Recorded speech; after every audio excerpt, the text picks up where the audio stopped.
Sean bienvenidos a Selectura. La lectura como una aventura. Mi nombre es Dani y hoy quiero compartir con ustedes el cuento titulado Muerte fuera de temporada, de la escritora estadounidense Mary Barrett. Comienza así. Miss Witherspoon se inclinó hacia el suelo y con su pequeño trasplantador removió un poco de tierra en la hierba de su jardín. Se dijo en silencio que no debía cultivar ni remover la tierra demasiado cerca de las plantas para no dañar las delicadas raíces de la hierba. Miss Witherspoon era una jardinera muy cuidadosa, como atestiguaban los resultados conseguidos. Sus flores y césped eran de lo más lozano de la ciudad. En realidad, eran la envidia de todo el mundo, aunque sus vecinos no tuvieran la elegancia de confesarlo. Britomar restregó su lomo contra el tobillo de Miss Witherspoon, ronroneando. Miss Witherspoon intentó apartar inútilmente a la gata negra con un suave golpe de su enguantada mano izquierda. «Hola, Miss Witherspoon», saludó una mujer desde la acera situada al otro lado de la blanca cerca de vallas. Se trataba de Mistress Laurel, la divorciada, siempre elegantemente vestida, que se había instalado desde hacía poco en el vecindario. ¿Está usted arreglando esos pequeños macizos de flores de mayo de los que tanto he oído hablar?, preguntó con un fingido tono amistoso que no podía ocultar su desdén. Miss Witherspoon abandonó su tarea, enderezándose. «Sí, lo estoy haciendo», contestó con fría amabilidad. Mistress Laurel sonrió condescendientemente y siguió su camino. Por su parte, Miss Witherspoon continuó su trabajo sin hacer el menor caso de la interrupción. Tenía cosas mucho más importantes en que pensar que en la impertinencia de Mistress Laurel. De todos modos, Miss Witherspoon estaba acostumbrada a las burlas, pues durante el transcurso de los años había adquirido la fama de ser la persona más excéntrica de la ciudad. Cierto es que otras personas de la ciudad se desviaban de diversas formas del comportamiento usual. Borrachos, personas de actitudes imbéciles e incluso un asesino, si se contaba aquel Jake Holby que golpeó a su delgada esposa hasta causarle la muerte cuando la descubrió en el pajar del establo con su empleado. Sin embargo, ninguno de estos aberrantes comportamientos era considerado tan peculiar como la insistencia de la anciana Miss Witherspoon en mantener el más completo aislamiento. Ninguna persona había penetrado nunca en el interior de su pequeña casa, y únicamente los chicos más temerarios, incitados por los riesgos más irresistibles, se aventuraban a traspasar la puerta o a saltar sobre la verja blanca para penetrar en su bien cuidado césped, aunque esto lo hacían solo en la oscuridad de la noche, una vez que la anciana se había dormido. Años atrás, los chicos de la ciudad habían compuesto un sonsonete burlón que todavía se cantaba con regocijo. Miss Witherspoon es un tostón. Aunque los chicos pensaban que era una frase ingeniosa, muy pocos de ellos se atrevieron jamás a pronunciarla ante la anciana, pues, aunque odiaban admitirlo ante sí mismos y ante los demás, la verdad es que todos se sentían atemorizados ante ella. En la ciudad, nadie recordaba que Miss Witherspoon se hubiera dirigido espontáneamente a ninguna persona que pasara por la acera. Tampoco se recordaba que hubiera saludado alguna vez a un vecino a través de la verja. Nunca había llevado sopa a los enfermos ni pasteles a los afligidos. En resumen, no observaba ninguna de las costumbres sociales habituales.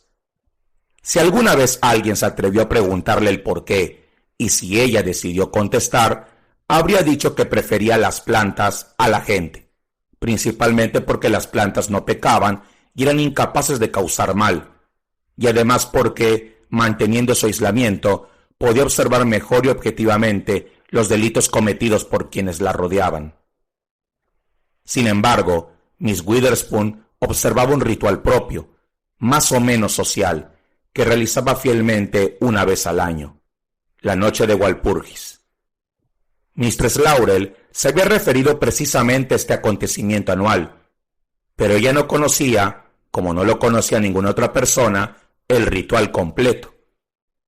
Por primera vez, Miss Witherspoon estuvo jugando este año con el pensamiento de alterar ligeramente su modelo de actuación. Después de todo, se estaba haciendo vieja y la artritis de sus dedos empezaba a ser un serio y creciente inconveniente. Puede que no le quedaran muchos años más para llevar adelante todo el programa. Quizá este año, y solo por una vez, debiera preocuparse de cuidar a 2 personas, en lugar de a una sola. Pero finalmente decidió lo contrario. Una vez que se ha seguido con éxito un modelo de conducta, es mucho mejor mantenerlo. La noche de Walpurgis era la única fecha del año que tenía algún significado para Miss Witherspoon, la única que ella marcaba en su calendario. Era la víspera del día de mayo, nombrado según una misionera y abadesa inglesa que había alcanzado gran renombre expulsando a las brujas. Como saben todos aquellos que hayan leído a Sir James Frazer, esa es la noche preferida por las brujas para salir. La víspera de Walpurgis de cada año, Miss Witherspoon preparaba exactamente 10 canastillas de flores de mayo, y cada año, durante aquella noche, las colgaba hurtadillas de los pomos de las puertas de 10 casas distintas. Nunca eran las mismas casas, aunque, como consecuencia del paso de los años, se había visto obligada a repetir en ocasiones. Y cada año, una y solo una de las canastillas de mayo era especialmente elegida para contener algo particularmente interesante. Naturalmente, los habitantes de la ciudad sabían perfectamente quién era su benefactor del día de mayo. Solo el jardín de Miss Witherspoon podía proporcionar una variedad tan abundante de flores y hierbas. Para los habitantes de la ciudad, era una especie de juego especular sobre quién se vería favorecido con las pequeñas canastillas de flores y hierbas que inevitablemente iban acompañadas por un verso o un dicho escrito por la cuidadosa mano de Miss Witherspoon. Todo el mundo se burlaba disimuladamente de esta prueba anual de la excentricidad de la anciana. De lo que no solían darse cuenta era de que, cada año, el destinatario de una de las canastillas se encontraba con un extraño e inesperado destino. Pero eso no importaba. Miss Witherspoon no buscaba fama ni crédito por su trabajo. Mientras escogía y arrancaba cuidadosamente las flores para cada canastilla, el sol le daba cálida y reconfortantemente sobre su espalda.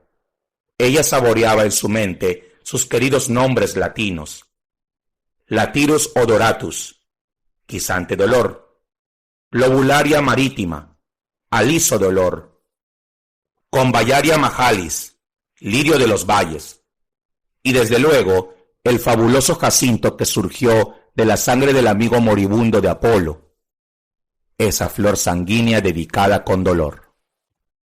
Las canastillas quedaron finalmente llenas y las colocó a la sombra fresca del arce. Y ahora, para terminar, debía tomar la decisión más importante. ¿Qué hierba debía elegir para la favorecida 10ª canastilla? Miss Witherspoon podía utilizar el rizoma de la manzana de mayo, pero eso quizá no fuera lo bastante bonito como para captar el interés. La espuela de caballero podría servir, pero eso significaría secar las semillas y quizá supondría más trabajo del necesario. En consideración al simbolismo, se sintió tentada de utilizar la flor hermosa dama, belladona, o por la misma razón, el acónito. Pero no, la mejor elección sería la digitalis purpúrea, la dedalera. Cierto que su jardín solo contenía la variedad americana, la pitolaca americana, y que a ella no le gustaba el feo sonido de su nombre americano. Pero, a pesar de todo, las oscuras bayas moradas eran bonitas y servirían igualmente para su propósito. Así pues, fueron a parar a la 10ª canastilla junto con un verso de Rudyard Kipling que copió con su primorosa escritura. Excelentes hierbas tenían nuestros antiguos padres, excelentes hierbas para aliviar su dolor. Como idea adicional, ella añadió: las bayas moradas, servidas en cualquier forma, harán que hasta un holgazán en el amor se transforme en una persona ardiente, y un ardiente en un amante apasionado increíble. Miss Witherspoon sentía tener que recurrir a una mentira tan franca, pues era una verdadera artista, y habría preferido que su ritual anual fuera perfecto en todo. Sin embargo, tendría que olvidarse de este falso detalle en beneficio de su más amplio plan. Aquella noche, Miss Witherspoon salió a la calle, acompañada únicamente por Britomar. La luz de la luna era brillante, y el aire, cálido y húmedo, daba una sensación primaveral. Sintiéndose feliz, Miss Witherspoon recordó unas estrofas de El mercader de Venecia. En una noche así, Medea recogió las hierbas encantadas. 9 canastillas quedaron colgadas, y después la 10ª fue a parar a la puerta de Mistress Laurel. 2 días después, Edward Johnston, el sastre, falleció de una muerte dolorosa e inexplicable, víctima de algún violento vomitivo ingerido accidentalmente, y que al parecer le fue servido en una comida preparada por la atractiva divorciada. Porque lo más extraño del caso fue que no murió en su propia casa, rodeado de su esposa y de sus 4 hijos, sino en casa de la encantadora vecina de Miss Witherspoon. Por su parte, Miss Witherspoon fue la única de la ciudad que no se sorprendió de que muriera allí, pues solo ella había observado las frecuentes visitas clandestinas del sastre, y solo ella suponía cuál de los 10 mandamientos estaba siendo transgredido en el interior de la casa de Mistress Laurel. A la mañana siguiente, después de que estas terribles noticias se extendieran por la ciudad, Miss Witherspoon estaba trabajando tranquilamente en su jardín, como siempre, cuando llegó un visitante muy poco usual. El sheriff se acercó a ella, andando sobre las piedras planas del camino. «Buenos días, Miss Witherspoon», saludó desde el camino, junto al césped. «Buenos días, sheriff», contestó ella, mirándole desde un macizo de flores, sobre el que había estado inclinada. «¿Desea usted hablar conmigo?» «Así es». El vacilante tono de voz del sheriff puso al descubierto sus dudas y lo incómodo que se sentía.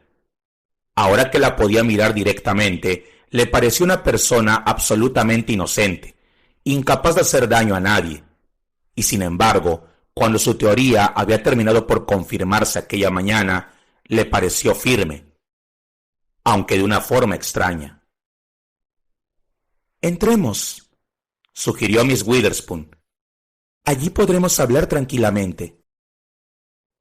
Los dos penetraron en la fría y débilmente iluminada sala de estar y se acomodaron en sendas sillas, una frente a la otra, con la mesa de té en medio. Britomar saltó al regazo de Miss Witherspoon y la anciana acarició a la gata mientras habló. «Le he estado esperando desde hace años», dijo. «¿De verdad?», preguntó el sheriff, claramente desconcertado por aquellas palabras.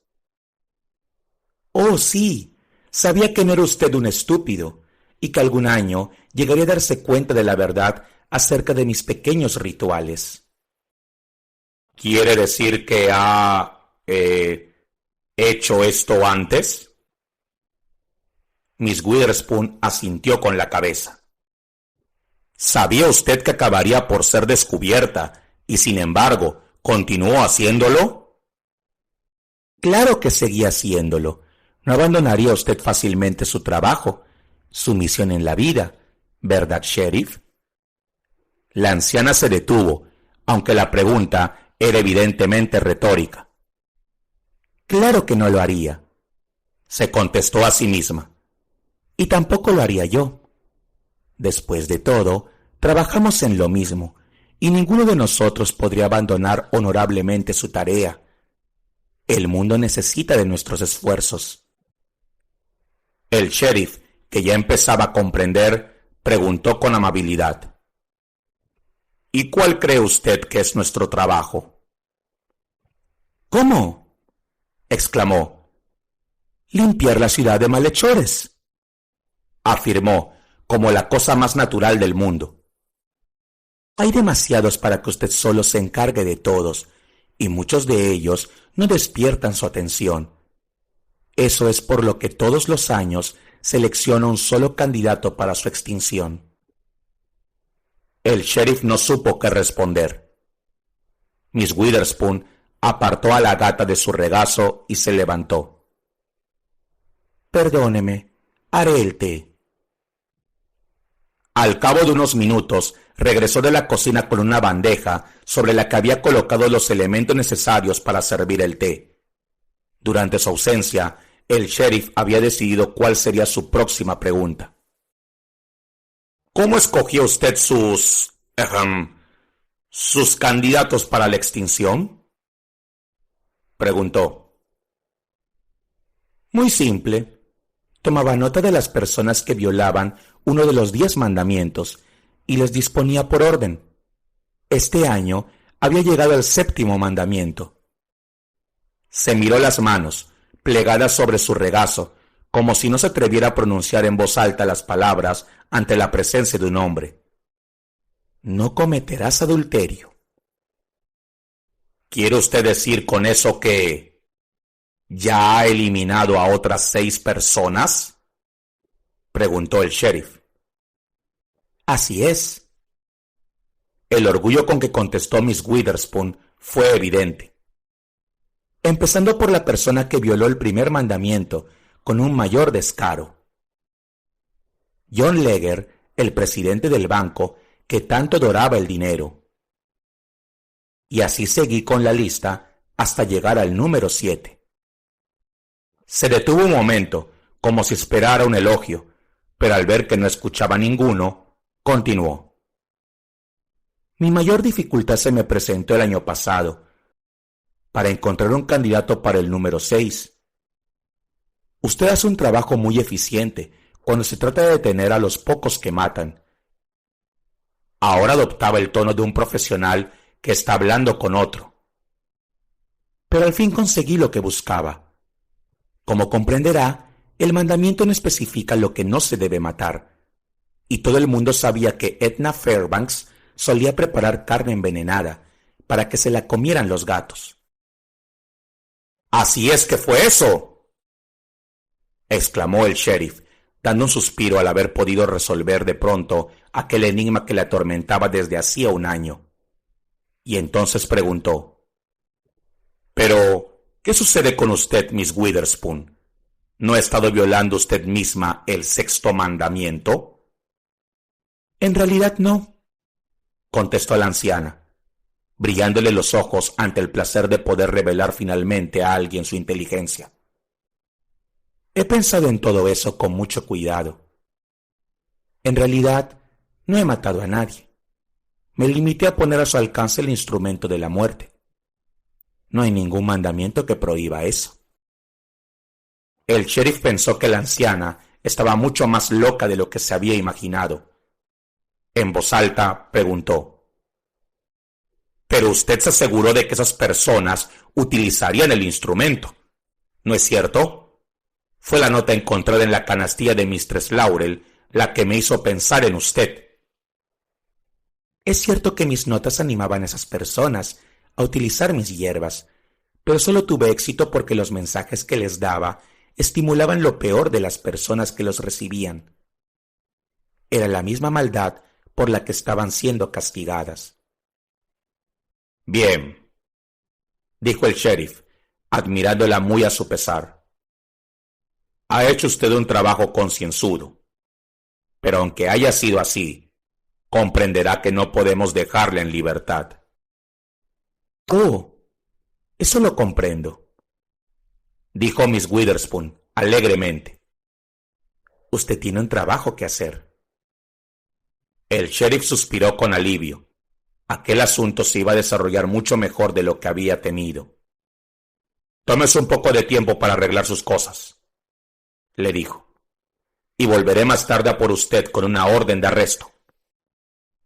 Eso está bastante bien, dijo Miss Witherspoon mientras la acompañaba hacia la puerta. Después de todo, el jugo de perejil que había echado en el té del sheriff actuaría con rapidez y efectividad. Era tan mortal como la cicuta que bebiera Sócrates.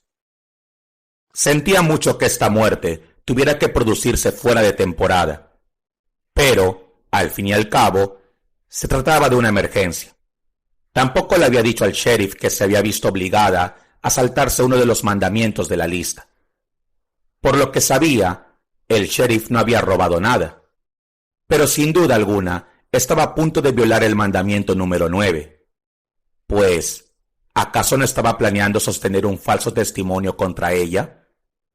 Se había dado cuenta de eso inmediatamente.